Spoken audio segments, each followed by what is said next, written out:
சீதாராம் யெச்சூரி அவர்களின் நினைவேந்தல் நிகழ்வை தலைமை வகித்து நெறிப்படுத்திக் கொண்டிருக்கிற தோழர் கே பாலகிருஷ்ணன் அவர்களே, மார்க்சிஸ்ட் கம்யூனிஸ்ட் கட்சியின் அரசியல் தலைமை குழு பொறுப்பாளர் தோழர் அசோக் தாவுலே அவர்களே,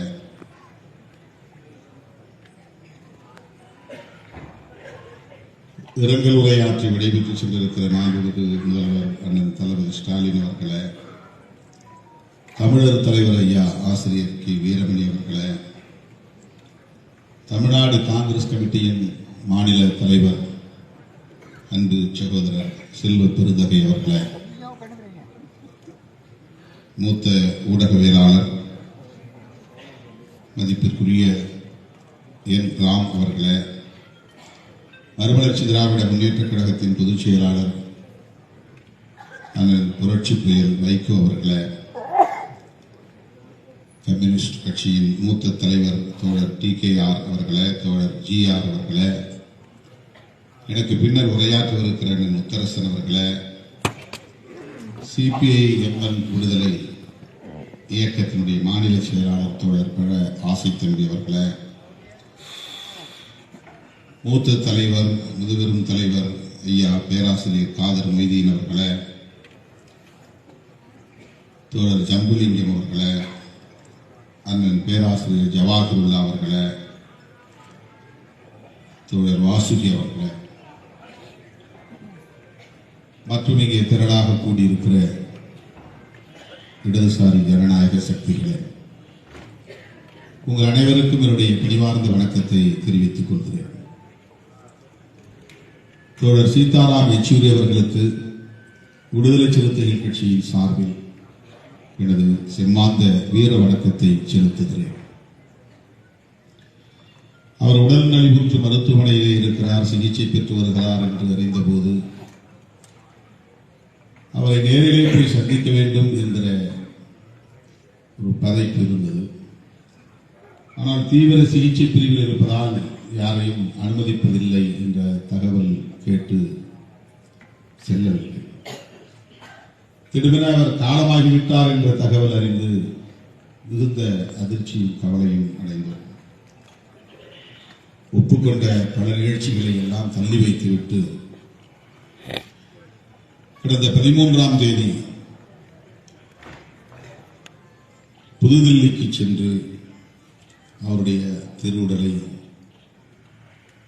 பார்த்து விடுதலை சிறுத்தைகள் கட்சியின் சார்பில் மலர் வளையம் வைத்து வீர வணக்கம் செலுத்தினோம்.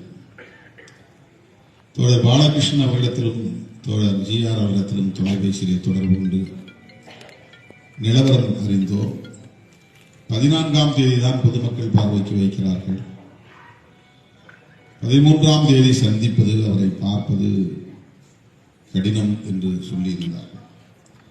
என்றாலும் கூட உடனே செல்ல வேண்டும், அவருடைய திருவுடலுக்கு அஞ்சலி செலுத்த வேண்டும் என்கிற ஒரு பதற்றம் இருந்த நிலையில் நான் புறப்பட்டு விட்டேன். கம்யூனிஸ்ட் கட்சியுடைய தேசிய பொதுச் செயலாளர் அண்ணன் D. ராஜா அவர்களை தொடர்பு கொண்டு அவரோடு இணைந்து தோழர் சீதாராம் யெச்சூரி அவர்களின் இல்லத்திற்கு சென்று அங்கே மலர் வளையம் வைத்து அஞ்சலி செலுத்தினோம். கேரள முதல்வர் பினராயி விஜயன் அவர்கள் அங்கே இருந்தார். தோழர் பிரகாஷ் கரத், தோழர் பிருந்தா கரத் போன்றவர்களும் அங்கே இருந்தார்கள். கேரளாவைச் சேர்ந்த தோழர் MA பேபி அவர்களும் அங்கே இருந்தார்.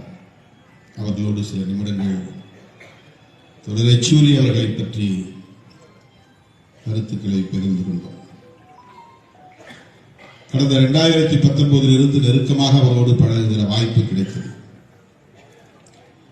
2019 நாடாளுமன்ற தேர்தலுக்கு முன்பாகவே நானும் தோழர் ரவிக்குமார் அவர்களும் மார்க்சிஸ்ட் கம்யூனிஸ்ட் கட்சி அலுவலகத்திற்கே சென்று இந்த நாடாளுமன்ற தேர்தல் குறித்து பல்வேறு கருத்துக்களை பகிர்ந்து கொண்டோம். அவரை சந்தித்த போது நீண்ட காலமாக நெருங்கி பழகியதை போன்ற ஒரு உணர்வு எங்களுக்குள் மேலோங்கியது. எந்த இடைவெளியும் இல்லாமல் மனம் திறந்து நம்முடைய முதல்வர் அவர்கள் சொன்னதைப் போல புன்முறுவல் பூத்த முகத்தோடு வாஞ்சையோடு எங்களிடத்திலே அளவலாவினார், கருத்துக்களை பகிர்ந்து கொண்டார்.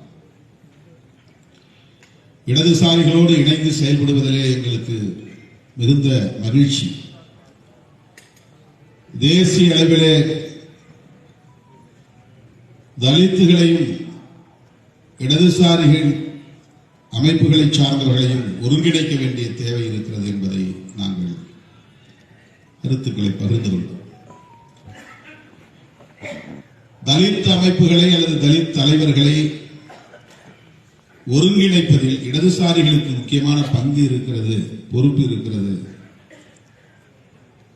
அவர்களை சாதியவாதிகளாக பார்த்து கண்டும் காணாமல் இருந்துவிடக் கூடாது.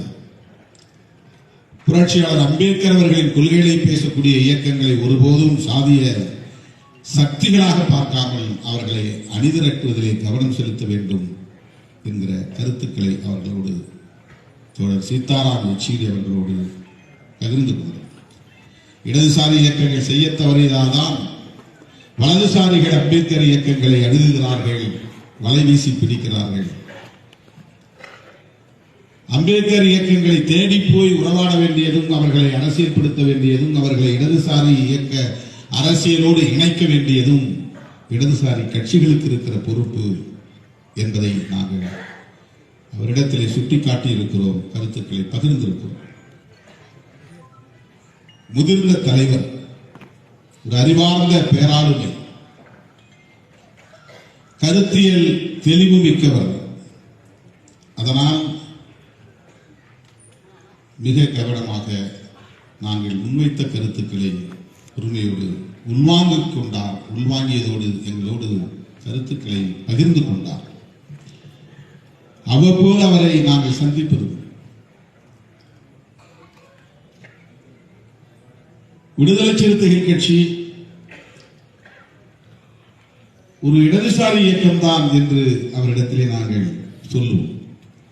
அவர் மகிழ்ச்சியோடு சொல்லுவார், நாங்கள் உங்களை அப்படித்தான் பார்க்கிறோம், எங்களோடு இணைத்துதான் நாங்கள் பார்க்கிறோம், ஒரு இடதுசாரி இயக்கமாகத்தான் பார்க்கிறோம் என்று மனந்திறந்து பேசியிருக்கிறார். அதையெல்லாம் நான் எண்ணி பார்க்கிறேன். அவருடைய இழப்பு என்பது மிகப்பெரிய ஈடு செய்ய முடியாத இழப்பு. கட்சியை தொடங்கலாம், கட்சி தலைவர்கள் வரலாம், ஆனால் கருத்தியல் சார்ந்த ஆளுமைகள் எப்போதாவது தோன்றுவது, எப்போதாவது நமக்கு அப்படிப்பட்ட ஆளுமைகள் கிடைப்பது. அந்த வரிசையிலே தோழர் சீதாராம் யெச்சூரி அவர்கள் முதன்மையானவர் என்பதை யாரும் மறுக்க முடியாது. ஒரு இன்டலெக்சுவல் லீடர், ஐடியாலஜிக்கல் லீடர். அந்த தெளிவு இருந்ததனால்தான் அவரால் ஐக்கிய முற்போக்கு கூட்டணி ஆட்சி அமைந்த காலத்தில் குறைந்தபட்ச செயல் திட்டத்தை வர இருக்கக்கூடிய ஒரு பேராளுமையாக அவர் இருந்தார். எப்படி வலதுசாரிகளை வீழ்த்த வேண்டும், அதற்கான வியூகங்களை வகுக்க வேண்டும், கருத்தியல் முரண் இருந்தாலும் கூட யார் நமக்கான நட்பு சக்திகள், ஜனநாயக சக்திகள், அவர்களை எல்லாம் ஓரணியில் திரட்ட வேண்டிய தேவை என்ன என்பதை அவருக்கு தெரிந்திருந்த காரணத்தினால், அந்த தெளிவு இருந்த காரணத்தினால் அவரால் அதை வெற்றிகரமாக செய்ய முடிந்தது. இன்றைக்கு 100 நாள் வேலை திட்டம் நடைமுறையில் இருக்கிறது என்றால் அதற்கு அந்த காமன் மினிமம் புரோகிராம் தான் காரணம், அதற்கு சீதாராம் யெச்சூரி தான் காரணம். இன்றைக்கு ஆர்டிஐ என்ற ஒரு சட்டம் வந்திருக்கிறது என்று சொன்னால் அது இடதுசாரிகளின் வெற்றி என்பதை யாரும் மறுத்துவிட முடியாது. அதில் சீதாராம் யெச்சூரி அவர்களின் பங்களிப்பு மகத்தானது என்பதை யாரும் மறுத்துவிட முடியாது. காங்கிரசோடு முரண்பாடு உண்டு, காங்கிரசின் மீது இடதுசாரிகளுக்கு விமர்சனங்கள் உண்டு. ஆனாலும் கூட அதை விட மிக மோசமான தேச விரோத சக்திகளை வீழ்த்த வேண்டுமானால் காங்கிரசோடு இணைந்து செயல்பட வேண்டிய தேவை இருக்கிறது என்பதை அரசியல் ரீதியாக கருத்தியல் ரீதியாக உணர்ந்திருந்த காரணத்தினால் சீதாராம் யெச்சூரி போன்றவர்களால் அந்த பங்களிப்பை செய்ய முடிந்தது. கேபினெட் அமைச்சரவையிலே இடம்பெறாமல், அதிகாரத்தில் பங்கு கேட்காமல், எங்களை அமைச்சராக்குங்கள் என்று கேட்காமல் ஒரு அமைச்சரவையை வழிநடத்த முடியும் என்கிற வலிமையை இடதுசாரிகள் பெற்றிருந்தார்கள். அந்த வலிமையின் அடையாளமாக தோழர் சீதாராம் யெச்சூரி அவர்கள் விளங்கினார் என்பதை இந்த நாடு அறியும். இன்றைக்கு மிகப்பெரிய தேவை இருக்கிறது. எத்தனை இடங்களில் சிபிஐ சிபிஎம் வெற்றி பெற்றது என்பது முக்கியம் இல்லை. எந்த அளவுக்கு கருத்தியல் சார்ந்த தளத்தில் இடதுசாரிகள் தீவிரமாக இருக்கிறார்கள் என்பதுதான் முக்கியமானது. வலதுசாரிகளை அம்பலப்படுத்துவதிலே இடதுசாரிகளின் பங்களிப்பு என்ன என்பதுதான் முக்கியமானது. மதசார்பின்மையை பாதுகாப்பதிலே இடதுசாரிகளின் பாத்திரம் என்ன என்பதுதான் முக்கியமானது. இன்றைக்கு இந்தியா பிளாக் என்ற ஒரு அமைப்பு, ஒரு கூட்டணி உருவாகி இருக்கிறது என்றால் நான் அடித்து சொல்லுவேன், அதில் இடதுசாரிகளின் பங்கு மிக முக்கியமானது. தோழர் சீதாராம் யெச்சூரி அவர்களின் பங்களிப்பு மிக முக்கியமானது. ஒவ்வொரு நிகழ்வின் போதும் தோழர் சீதாராம் யெச்சூரியோடு நாங்கள் இந்த இந்தியா பிளாக் தலைவர்களின் கூட்டத்தின் போது சந்தித்து உரையாடி வருகிறோம். அவர் கருத்து சொல்லுகிற போதுதான் அந்த கூட்டம் முழுமையடைகிறது. அவர் ஆலோசனை சொல்லுகிற போதுதான் அந்த கூட்டம் வலிமை பெறுகிறது. இதை யாரும் மறுக்க முடியாது. எனவே அப்பேற்பட்ட ஒரு பேராளுமையை இன்றைக்கு நாம் இழந்திருக்கிறோம் என்று சொன்னால் கருத்தியல் தளத்திலே ஒரு பேர் இழப்பு. வெறும் தனி நபராக அல்ல, அவர் ஒரு கருத்தியல் முகம், இடதுசாரி அரசியலுக்கான முகம், ஜனநாயக சக்திகளை ஒருங்கிணைப்பதற்கான வலிமையின் அடையாளம் தோழர் சீதாராம் யெச்சூரி அவர்கள். இன்னும் நாம் வலதுசாரிகளை வீழ்த்தவில்லை, அவர்களை கொஞ்சம் பலவீனப்படுத்தி இருக்கிறோம். அவர்களை இன்றைக்கு நம்மால் கட்டுப்படுத்த முடியும் என்ற ஒரு நிலையை இந்த தேர்தலில் நாம் எட்டியிருக்கிறோம். அதனால்தான் வக்ஃப் வாரிய சட்ட மசோதா வந்தபோது போன முறை எதிர்க்கட்சிகளை பொருட்படுத்தாமல் எல்லாவற்றையும் அவர்கள் விருப்பம் போல் நிறைவேற்றிக் கொண்ட பாஜக அரசு இந்த முறை அப்படி முடியாது, அதை ஜேபிசிக்கு நீங்கள் அனுப்ப வேண்டும் என்ற குரல் இரு அவைகளிலும் ஓங்கி ஒலித்தது. வேறு வழி இல்லாமல் இன்றைக்கு ஜேபிசிக்கு அதை அனுப்பி வைத்திருக்கிறது பாஜக அரசு. ஆகவே சங் பரிவார்களின் தலைமையிலான சனாதன சக்திகளை வீழ்த்த வேண்டிய களம் இன்னும் வலிமை பெற வேண்டிய தேவை இருக்கிறது என்பதை விடுதலை சிறுத்தைகள் உணர்ந்திருக்கிறோம்.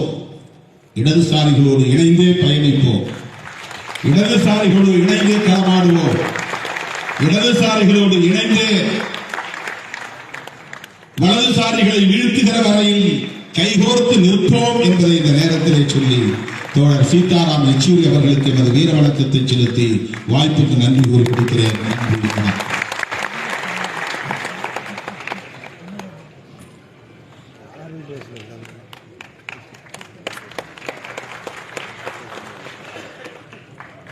அடுத்து இந்திய கம்யூனிஸ்ட் கட்சியினுடைய மாநில செயலாளர் அருமை தோழர் ஆர் முத்தரசன் அவர்கள் உரையாற்றுவார்.